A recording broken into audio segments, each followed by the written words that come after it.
Go ahead, whoever's ready. Just down the stretch, and especially in the first half and down the stretch, you feel like your defensive effort was a little bit better than Monday? Well, they probably had their best surge, at the end of the game, Right. in terms of making threes and making plays. Pickett was doing a great job of getting deep, and he's a tough cover. And then he did a good job of finding some guys and scoring. But we were going to have to put like back-to-back stops together to close out the game, or we were going to get beat. And I thought had a couple really good possessions where they took tough threes. And we had one where Pickett took an impossible three and still made it. But at the end, we did a good job of just making it harder on them to shoot it. Once you get them in a position where they're probably going to shoot a three, it helps us a little bit. So it's not the best of both worlds. When he gets so deep with the basketball, we don't want to help off their five and he'll get a dunk. We don't want to help off a three-point shooter, he'll get a three. And so we just had to have a balance, and we had to do a better job of not letting him get that deep off the bounce. But yeah, it was great to see our guys make some plays defensively and rebound the ball. Ethan made those free throws. I thought Mason was great in wanting the basketball late. All the shots that he took late in the game, he really wanted them and stepped into them and shot it with some rhythm. Matt, how often do you practice without either Zach or Trey on the floor? And how big of a challenge is that when you have to do that in game? Yeah, we don't practice without him. So because we've worked so hard to help Caleb, to play the four, because that's where he's got a better chance to get minutes in this year. And so yeah, he doesn't get there much, but he's used to playing, the five, so and running stuff. But I thought our guys did a good job. It was a frustrating game for those guys. And I think anytime big guys get in foul trouble, it's frustrating. Just that stretch in the first half where you're able to force some turnovers, but also do enough offensively without your centerpieces on the floor. Right. So how important was that in the overall story? Yeah, Schroes did a good job of switching some things up, going zone, going box and one, and putting us into a bind. We had some different lineups out there, and I thought our guys adjusted pretty well, even though we a couple times didn't know what we were doing. For the most part, I thought our guys did a good job of just playing the game and giving ourselves a chance. You just sense this week from your players there was maybe a little bit of soul searching, sense of urgency that had kicked in after what you hope your test is how you do in the game.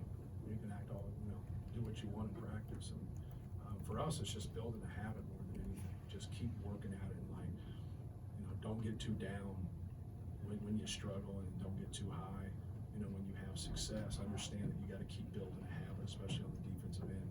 We have to make improvements in that area, and anytime you can win close games, it helps you. As a coach, you don't want to be in them, but anytime you can win those games, I think it helps with your confidence. We just have to keep getting better in practice every day.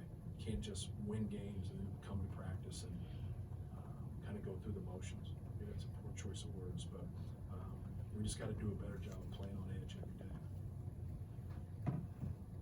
Games like this, sometimes the winning coach will say that the losing team's a well-coached team because they sort of played up to whatever they were playing against. Mm-hmm.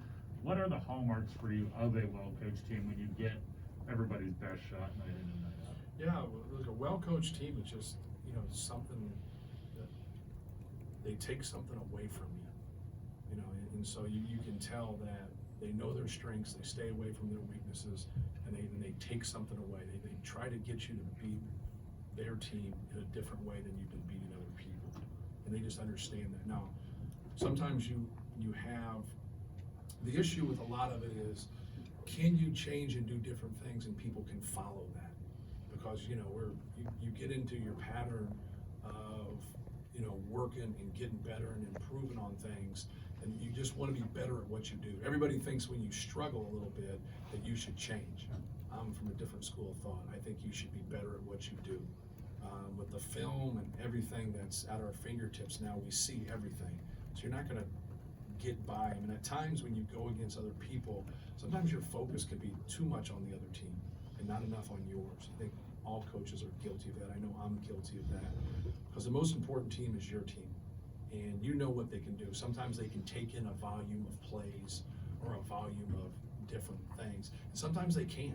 And you got to be able to gauge that. And you only gauge that through competition, when the popcorn's turning. And I think that for Penn State, trying to take away our size, trying to make it hard on our size, trying to bottle up Jaden Ivey. Like, that's not, you know, a crazy thought there. That's a pretty simple thought of how to handle us. But we also got some guys that can shoot, so you can stay with them. I thought the way they mix things up, you know, like, I would like our guys to execute better. When they changed, we worked and talked about the change, but yet we didn't do a very good job at that time. And that's why you do it. You do it because it's something that's different. But when people expect it and people know it's coming, and it's a little bit different, that's a little bit different. So as a coach, sometimes those subtle changes or whatever can help you in a game, but they might not be pillars going forward, you know, to win 12, 13, 14, 15 games in our conference. Matt, what are your overall impressions of Jalen Pickett after, you know, facing him for the first time? Oh, really good. And, you know, he has that old man's game where he's upright with the basketball, he's hesitating, he's herky-jerky, so it's hard to kind of keep that focus with him. He loves the dribble, makes him comfortable. He's more of a dribble shooter than he is a catch-and shooter. That doesn't give him quite the rhythm that the dribble does. But he can pass the basketball, he has good size, he can make a pull-up. There's not a lot of guys analytically that makes sense for them to shoot pull-ups and runners, even though everybody shoots them. It doesn't make a whole lot of sense. I don't know him, his numbers analytically, but it seems like his ball goes in a lot to me. So you've got to take up his space. If you don't have the physical ability to take up his space, then he's just going to back you down. He's just going to get to his point, and then whether he shoots layups or step backs, it's just a hit or miss game at that point. He's a good player. You know, it's the one thing. I've coached Division III, Division II, low major, mid major, and high major. I tell our guys all the time, like, there's good players everywhere. There's good players. I mean, those are the type of guys that you got to find when they're 17. You know, how did that get away? Like, or whatever. You know, where was that kid when he was 17 or 18? And that's what we really try to work at Purdue, is try to evaluate and find those guys. And who cares who's recruiting? You know, who cares who you beat for? We've had a lot of guys have no high major offers, and they end up being great for us. You know, maybe not an NBA player, but they end up being a great role player that help us win a lot of games. So I think he's fabulous. Matt, how much did Micah's familiarity with your offense and defense ultimately impact this game now that it's all said and done? That's a good question. I think that's hard to quantify. I said before the game that I think he has an advantage because he knows us. Like, he knows our personnel. Like, I haven't spent a day with his personnel. I can watch film, but I don't know them. Like, you know what I mean? He knows our players.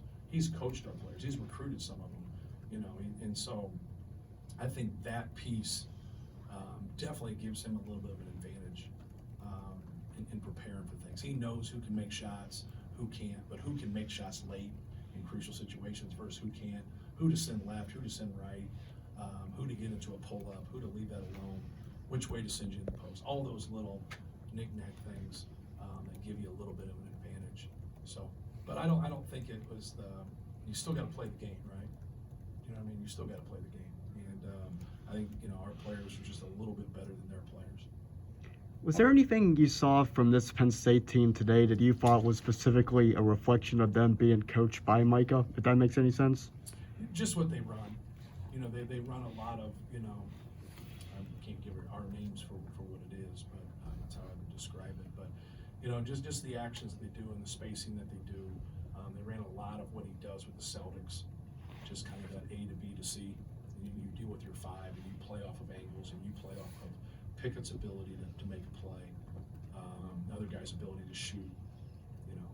So, but that's more of just kind of the spacing of what they do is what Brad did a lot of with Boston. He doesn't run a lot of stuff that we run, but yet he doesn't have the same personnel that we have. He has a good lead guard. He has some skilled guys with it, you know. We have a couple low post guys, you know, that we throw the ball to a lot. We have a dynamic guard that we try to get the ball to in the open court. So we have, our personnel is a little bit different. But I also have, I got a guy on my team I've been coaching 5 years. I got 2 guys on my team I've been coaching 4 years. You know, I got 3 guys on my team I've been coaching 3 years. So, you know, we haven't taken transfers. We haven't done that. We've taken a little bit, not a lot. And so, like, we have kind of that corporate DNA. So, like, Sasha Stefanovic can coach our team. You know, and so, like, yeah. And so, like, we have it's really good. That's what it's supposed to be. You're supposed to be old and be able to talk to guys and have relationships, and they know just as much as you, and they can help you, you know, with that and you're coaching a player. And sometimes when you just start, you don't have that. It kind of doesn't mean you can't be good, but you just don't have that yet because you haven't grown. You haven't spent, you know, 4 or 5 years with somebody. Well, I know Brandon moving to that? I just stayed with the other guys, more than anything, when you have 10, and we've kind of talked about it, with it. I just stayed with Sasha more minutes and J.I. more minutes. What was the emphasis on bottling up Seth Lundy, and how did you feel like you guys did? Yeah, well, I thought we did great in the first half, not just like contested, just not letting him get there. Like, and when you have a lead guard he has 10 assists tonight, he's playing, and you got a big post, he's playing off those two guys a little bit. It's kind of a perfect situation for him. He got more of an opportunity in the second half. Sometimes it's what you're doing, sometimes it's just, the ball doesn't come your way all the time. He makes tough shots, and that's what with those guys that can make those tough ones, that's sometimes that's great, and sometimes that's a struggle. Because when you take tough ones and you miss them, especially in crucial times, you want those back. But yet when it goes in, you're like, oh, that's great. He made one of his that was just unbelievable. But when you watch them play, he normally has one or two of those a game. I don't know what that percentage is. Pickett normally has one or two a game. But they shoot the basket, you're like, hey man, that's a terrible shot. And bang, it goes in. But they consistently do it. And he's a good player, man. He came into our place 2 years ago and was probably the difference of the game. He had 6 threes. He was averaging 5 at the time.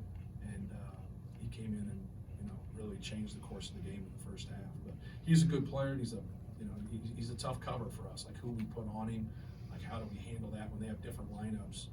That's tough for us. You at Ludlow for Tuesday night at Michigan? I haven't heard anything final yet, so it'll be interesting. I don't know all the details of it because I just got it this morning, and I haven't talked to anybody from the Big Ten or anything like that. I was more worried about Penn State. Thanks. Thank you, guys. Thank you.